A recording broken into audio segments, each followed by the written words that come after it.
Hi everyone, my name is Mejin. I'm the author of Diary of a Rich Kid.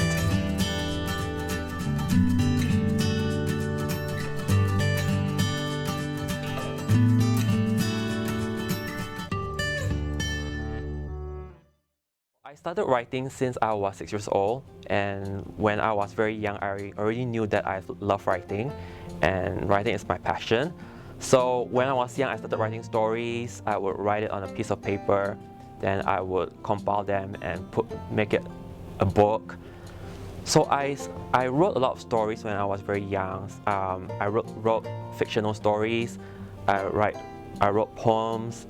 I read a lot of stories just to make myself feel good. When I feel very bored, I will write. I also, during my primary school years, I loved to write at the back of my class. When the teachers are teaching, sometimes when I feel like, I start to zone out, then I'll start writing. Yeah, but sometimes it's just to, release my tension. So I just started writing. Then when I was in my teens, I loved writing novels as well. And I started writing my first teen novel when I was in high school. But I never told anyone about my novel. I just wrote it secretly at home. I tried to actually get my book published that time, but there were some rejections that I got. So I never actually got it published. But through everything, through it all, I have never given up. I always believe that, okay, if I get rejected, it doesn't mean that, I have to stop. I can go on and try and try and try until I reach my dreams. So, okay, I studied journalism in my college years because I wanted to do something that has to do with writing. And because, I love writing. And that time I was looking at a few courses in Malaysia, and there was creative writing and journalism. Then I was thinking that creative writing is not very common because it's a very rare course, especially talking if Southeast Asian country. So eventually I decided to go for journalism. I studied journalism because journalism has to do with writing, and because I always love writing.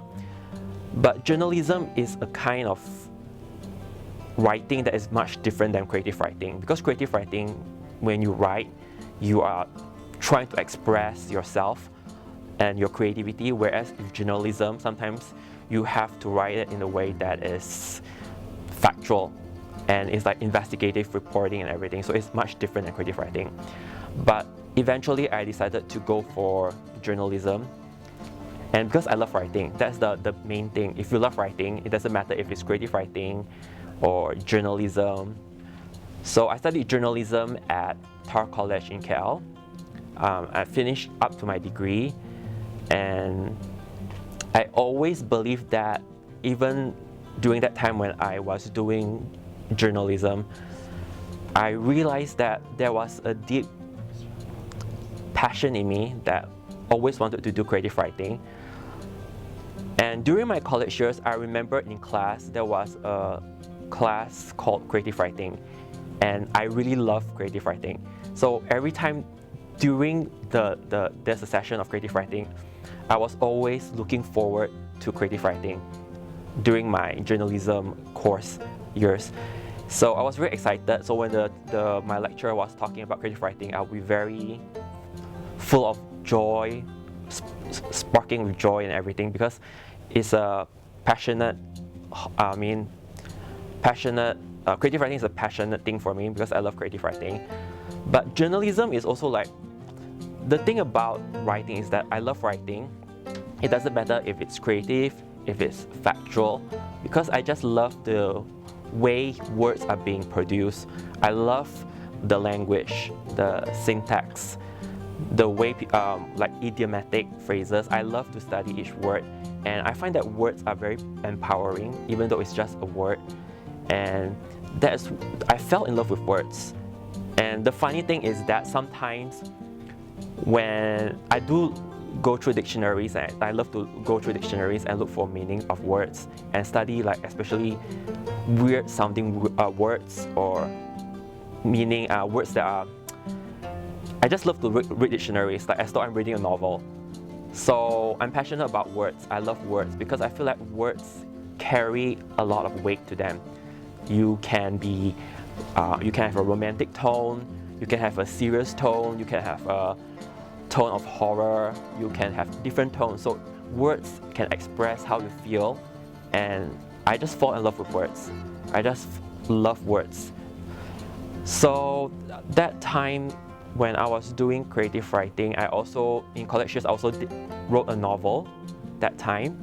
But I never actually thought, at that moment, I never actually thought that I was going to go and publish my novel. I just wrote it to release my tension. You know, sometimes when you are studying college, you're feeling stressed with all the assignments, the exams. So sometimes I just write just to, you know, to chill out.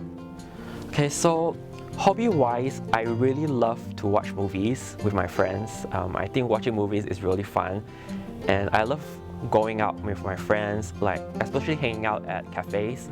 I love to do what they call cafe hopping, and sometimes I also love to, I used to have this hobby of liking to write poems, like poetry as well, and I love to write novels as a hobby as well.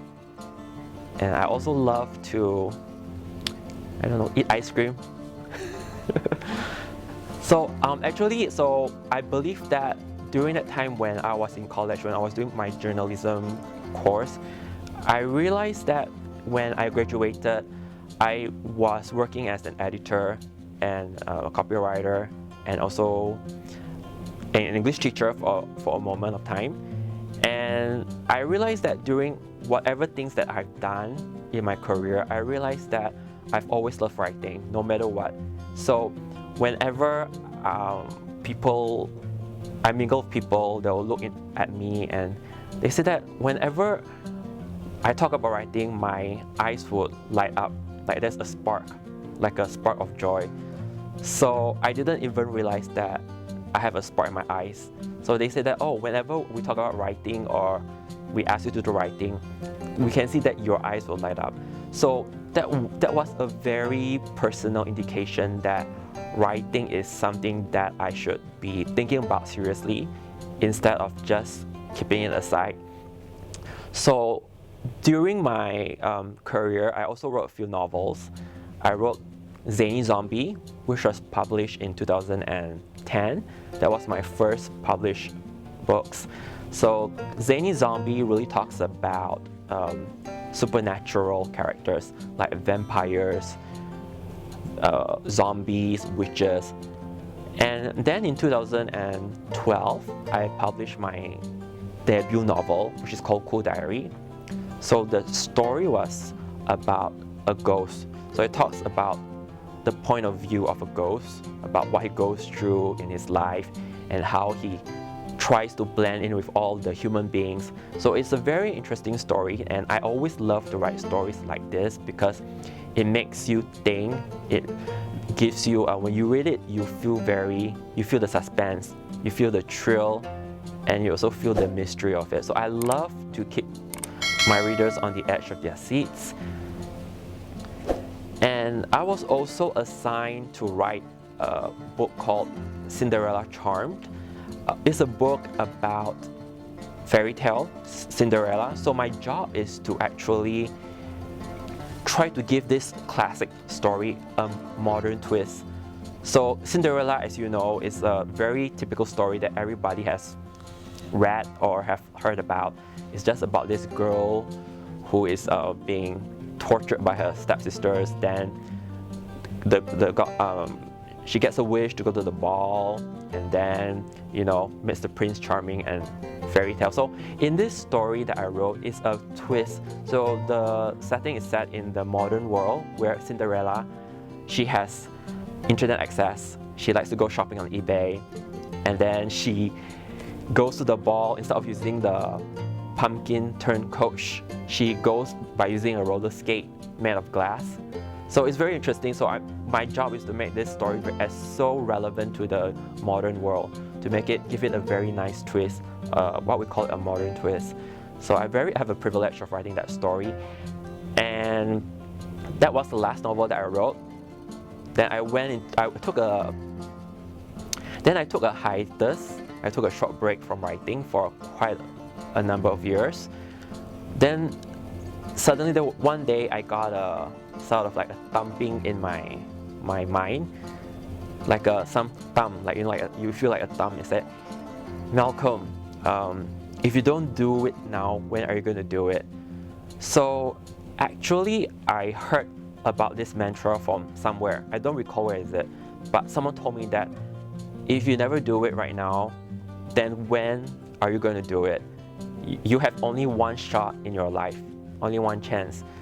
So when that mantra was it really resonated with me in a way that is very strong, and that was that mantra that compelled me to write. Say, okay, you better start writing right now. So I stopped taking my break from writing, and I decided to write. So that led me to writing my first self-published novel, Diary of a Rich Kid, as all what you've come to know about Diary of a Rich Kid. It was published in 2018, and that was my first self-published novel, which actually took a lot of work, but the rewards were really, it was really rewarding. And then because of the success of Diary of a Rich Kid, I was able to continue writing more. So I decided to write the second book to Diary of a Rich Kid, which is called Diary of a Rich Kid Road Trip. So that second book is more about doing a road trip in Kuching, Sarawak, going to places that Sarawakians or Malaysians would know about, like Bakau National Park, just to name a few. So I was so happy and excited because I never thought that I was going to write the sequel to Diary of a Rich Kid. I thought that Diary of a Rich Kid was just going to be, okay, that's it. I write it, that's it. Nobody's going to read it or what. But I was surprised that it was really well received by people. I was surprised. Then I'm so happy that because of that, I was able to write that series, and I will also be writing the third book to Diary of a Rich Kid, which is called Under the Sea, and it will be out probably end of this year. And also, of all my other books, I have also Remember Me. It's an upcoming adult novel which talks about the life of a terminally ill teenager who has only a few months to live. So that's actually a very interesting story about life. So when you read that story, you'll see it in a different lens. Like, oh, life, there's meaning to life, and how to cherish life, and how to make the most of it. So it's a very beautiful, sad story with a bittersweet undertone to it. So I'm pretty sure that people who read it will feel emotionally compelled, feel emotionally connected to it in some ways. So I hope that it will bring something out to the readers. So my new book, Diary of a Rich Kid Road Trip, talks about Sarawak in the most interesting of ways. So the reason I wanted to set it in Kuching, Sarawak, is because I have been to all these places myself, and I've been to Bakau National Park, I've been to Semego Wildlife Center, and I've been to all these interesting locations in Sarawak. So I wanted to share all these beautiful experiences that I have with all my readers. So that is why I have this book. That is why I have the intention to write this book, Road Trip. So Road Trip is about this group of friends. They take a road trip ride to various places in Sarawak, such as Bakau National Park, Semego Wildlife Center, Sarawak Cultural Village, just to name a few, and they have the most fun of it, of going off all these places. So it's based on my experiences of going to these places myself, and I really, really think that Bakau National Park is a very beautiful place with such a nice landmark, and it will be wasteful if I do not share such a beauty in this place. So sometimes I feel like the Sarawak Tourism Board. Just kidding. Okay, sometimes I just feel like so it's a good way to tell people about Sarawak, because during my previous book, Diary of a Rich Kid, I've been asked by a lot of people about what is Sarawak Laksa. Because in my first book, Diary of a Rich Kid, I mentioned a lot about Sarawak Laksa. So when I go to international schools to give my motivational talks, then those students who have never eaten Sarawak Laksa before will ask me, what is Sarawak Laksa? What is kolok mee? So I had that privilege to tell them what it is, and I also encourage them to try it. So in my book, Road Trip, I have a lot of local elements that I hope will enlighten our Malaysians about all the beautiful things that we have in this country. So I wanted to point out that we have beautiful places that they can go, like Bako National Park, which is a beautiful sea stack, which I think is magnificent. I've been there a few times and I'm so in love with that beauty of it. And then people can also have an encounter with the orangutans at the Semenggol Wildlife Center, where they can have so much fun. I recall bringing my friends from Malaysia and Singapore, and they came over to Kuching one day, and then I just brought them to Semenggol Wildlife Center, where they were like very intrigued by the orangutans. They said, "Oh, this is such an interesting experience that we have." And then I also introduced Proboscis Monkeys. Okay. I also talk about Proboscis Monkeys, and I have a lot of friends who have never seen a Proboscis Monkeys in real life. They were very intrigued, very inspired when they saw, oh, you have a Proboscis Monkeys in Kuching, Sarawak. So yeah, so actually writing this book, Road Trip, it gives me that ability, it gives me that lens to tell people more about Kuching in such a beautiful way. And it's not just only telling about Sarawak, it's not just about describing what Sarawak is, but it's also about sharing the adventures that the characters have. Because when we read books, we want to feel as if we are on that journey with the characters. So they are like, what I want readers to take away from reading this book is that when they read it, they can feel as though they are inside the novel, as though they are having a road trip of their lifetime in this novel. I wanted to feel the excitement, the thrills of going on a road trip. And in the novel, it's also laced with elements of suspense. So when readers read it, they will feel, wow, there's an element of mystery and suspense. So it's a pretty interesting novel that shows readers what Sarawak is, what beautiful places they can go. And of course, there's also a lot of food. I mean, I talk a lot about food. So one of the places that I mentioned in Road Trip was Top Spot Seafood. So in that section, I'll talk about a lot of the foods. Like you can have Mejin, the Otian, and then the Tutut Le, which is also the Balitong. Now, if you don't know what is Tutut Le is like those kind of shell seafood that you need to suck with your mouth to get the meat out. So we call it Balitong, but in local terms, people call it Tutut Le as well. So I introduce all this kind of food, especially ones that I feel that people might have never heard of, and if they heard about it, then they might want to try it. So one of the favorite dishes of the characters is actually Mejin. So I talk about Mejin, and that is a fern type of vegetable that is crispy and succulent, and it's very tasty. So when you read it off the pages, you feel like as though you are really like eating the food. You know, you are salivating. So I want to give people that feel like, oh, I'm reading that part of, and I feel like I want to try it. I just want to taste how local food really tastes like. So I talk about this place called Sunny Hill in Kuching, where I love the ice cream. So because I love it, I want to share with my readers as well, so they can try ice cream at this place called Sunny Hill. So Sunny Hill is a very nice place with ice cream with different flavors, such as pandan flavor. They have corn flavor, which is quite classic if you ask me. Yeah. Okay. So during the in my road trip novel, I also love to talk about durians as well.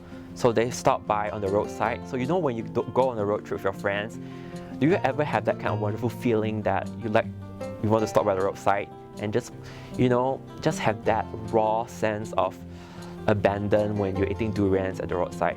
That kind of such a fun thrill. So yeah, definitely durian is inside the novel. So durian, Mejin, and all the other great local food is intertwined inside the novel. So it makes you feel like you are actually eating the food. Yeah. So so my favorite books, I love, when I was very young, I loved reading this book by R.L. Stine. He had this book, a range of book called Fear Street. And the reason I love his writing style is because it is very suspenseful and it's very mysterious as well. So the writing tone, it really attracts me, and I'm very, very engrossed in his writing. And also the fact that he writes horror, and I love to be scared when I was very young. So I love scary movies, I love scary books. So R.L. Stine was considered a horror writer. He writes scary stories. So he was one of my favorite childhood writers. And I also love books by J.K. Rowling, which is Harry Potter. I read a few of her books from number 1 all to number 6. And the reason that I love Harry Potter is because I think that the way she writes is very creative and is very imaginative. And books that are imaginative usually attracts my attention.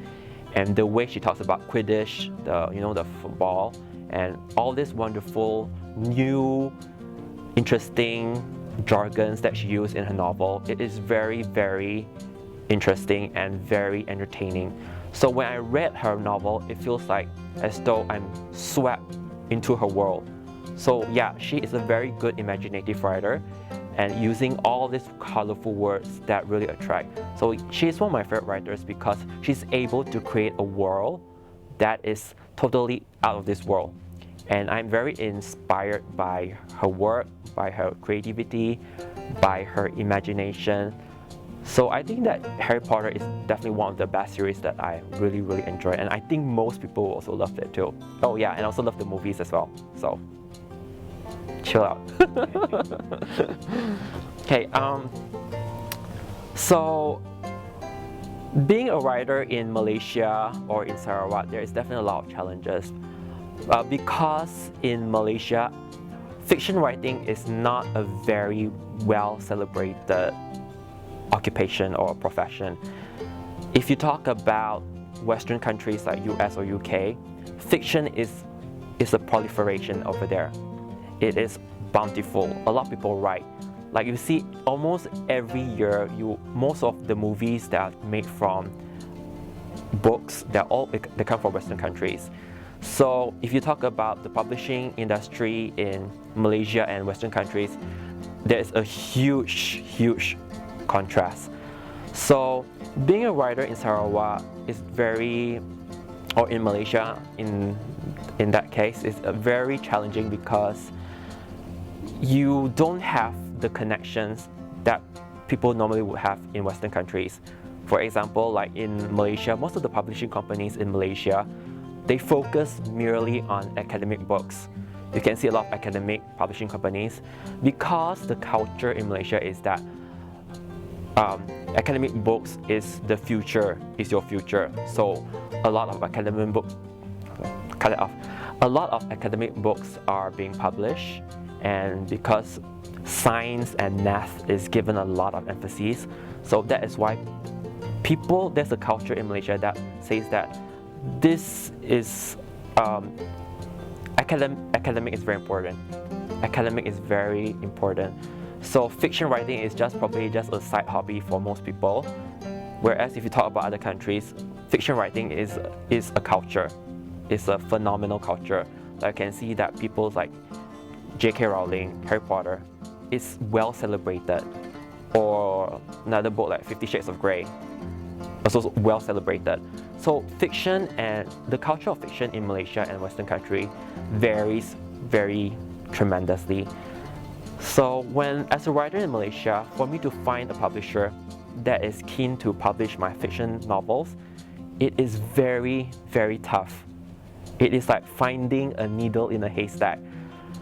So because of that realization and knowing that it is very difficult to find a good publisher in Malaysia that has this keen sense of interest in publishing fiction, I have to work very hard in self-publishing my novel.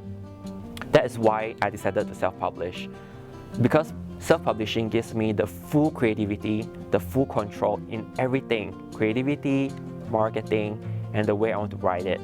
So because of that strong epiphany, I decided to self-publish. But to be honest with you, it is a lot of work. When you self-publish, it is a lot of work. You have to, for my book Diary of a Rich Kid, I had to do all the editing myself. I had to proofread. Of course, I have a pair of eyes to help me. My sister Rachel helped me a lot in that sense. And I had to do a lot of the work, and I have to make sure, I have to be wary of the layout as well, the illustration, the layout, the cover design. I have to ensure that everything goes well all the way to the end, to the distribution. So it's completely a one-man, cut it off. So it is completely a one-man show for me to do self-publishing. So it's really a lot of work, but then you will reap the rewards in the end. So it is very satisfying, and I really enjoy doing this because it is my passion. So it's a lot of work, but I don't mind the work because the passion is there. So passion is not work when it's passion. You know, when people talk about work, they're like, oh, it's work, you know. But for me, this is my passion, so it never feels like work to me. It feels like there is this continuous wave of energy, you know, continuously sweeping me through this whole process. Okay, so what else is there? So the challenge, so to rise up to these challenges, sometimes you have to make the first move. You have to have the initiative to want to do it. If you don't have the initiative at all, you don't have the passion at all, and even if you do this with your blood and sweat, you still won't achieve your dream because it's not your passion. But for me, deep down inside, I always know that this is my passion, so I just move forward to it, and the end result is really satisfying. Yeah. Okay. All right. So MCO is actually, a lot of people see MCO as a dread, but to me, that I find that there's a silver lining in MCO. Initially, when MCO came, I was like, oh, MCO, you know, I cannot go out with my friends, I cannot watch movies, I cannot hang out. So actually, I was very, very disappointed because during MCO, you cannot go out, you cannot do things that you would normally do. So I found the silver lining in this situation, and I decided to spend my time at home writing. So it actually gave me the opportunity to write. So I had the chance to write a novel, which is the third book for my Diary of a Rich Kid series, called Under the Sea. Now, it just took me only less than a month to write the book, to my surprise. I never thought that I would finish writing a novel during MCO period, but I did. So yeah, so actually I took this great opportunity to write during the MCO period. So I didn't let it go to waste. I didn't just stay at home and binge on Netflix or, you know, daily over nothing. So I actually took this time just to be productive and just to work on my novel, and it's completed right now. So I'm just awaiting for it to be illustrated, for me to finalize illustrations. And at the moment, I'm writing my adult novel, which is called Remember Me. It's on the process and it's near completion. I think it's probably about 80% complete. So this MCO is definitely a life-changing experience for me. So I'm able to spend my time productively, even though I can't do most of the things that I would normally do when there's no MCO. So yeah. Okay, COVID-19 definitely affects the publishing industry in a lot of ways. Not only the publishing industry, but a majority of industries and economic sectors across Malaysia and worldwide. So for me personally, I was supposed to be doing a book fair event. It's a major book fair event at Popular. It's the mega popular book fest, the annual book fest, which was supposed to be held in April. Sadly, I was not able to do it because of the COVID-19, so I missed out on that. I usually don't miss it. I go almost every year. Like last year, I was invited to give a talk during the book fest, and I was also invited to another KL book fest in Selangor, which was also postponed or delayed until further notice because of the COVID-19 situation. And also during the month of March, April, and May, I was invited to more than 10 schools across Malaysia, which sadly couldn't make it because of the COVID-19. So it definitely impacted the whole industry, for not only for writers but for the majority of people working in the sector as well. So usually I love to go to schools, I love to interact with students, I love to be out there because I love to communicate with people, I love to mingle. But because of COVID-19, it didn't give me this opportunity to do so. So definitely, I think that this situation has really changed the landscape of the way we do things.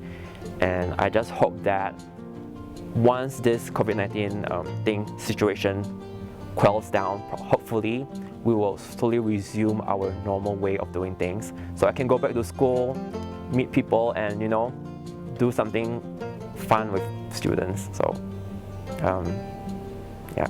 So my message to all Pustaka users and everybody who loves to read, if you love reading, okay.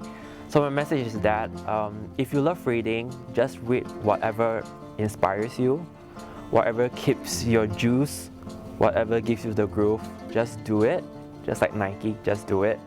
So just do whatever that inspires you if you love to read. And if you love to write, okay, if writing gives you your juice, or writing makes you happy or sparks joy, just write. So because for me personally, I think that writing and reading are really closely related. They're just like family. You cannot separate them. So if you do a lot of reading, who knows that one day you might be inspired to write. Because I think that as a young boy, I read a lot as a young boy, and I think probably that inspired me to write, and also listening to stories. I love hearing stories. So writing is part of, you have to, okay, I did that right? So writing and reading really are related. So read as many as you want. Doesn't matter if the book you read you think is trashy or you think is, just read, because when we read, we actually grow as a reader. And write whatever you like to write. If you love to write horror story, if you like to write romantic stories, if you like to write supernatural stories, whatever keeps your juice, just do it. Message. So okay, whatever you do in life, always remember this. Always listen to your passion. Listen to your heart. I think that when you listen to your passion, it will always lead you to the right path. Of course, definitely you will make mistakes along the way. I myself, I definitely make a lot of mistakes on my way, but I persevere. And I always think that when you have failure in life, it's actually a good thing. People say that failure, oh no, failure is a bad thing. We shouldn't have failure at all. But I actually think that failure is a good thing, because failure is just a way of telling you or guiding you to the right direction. So without failure, we may never be able to find the right direction in our path. So failure is actually like a stepping stone for you to achieve your goals and your dreams. So never give up. So even if you fail, just push on, persevere, just keep your belt on and move on, and you will do fine, I promise. Yeah.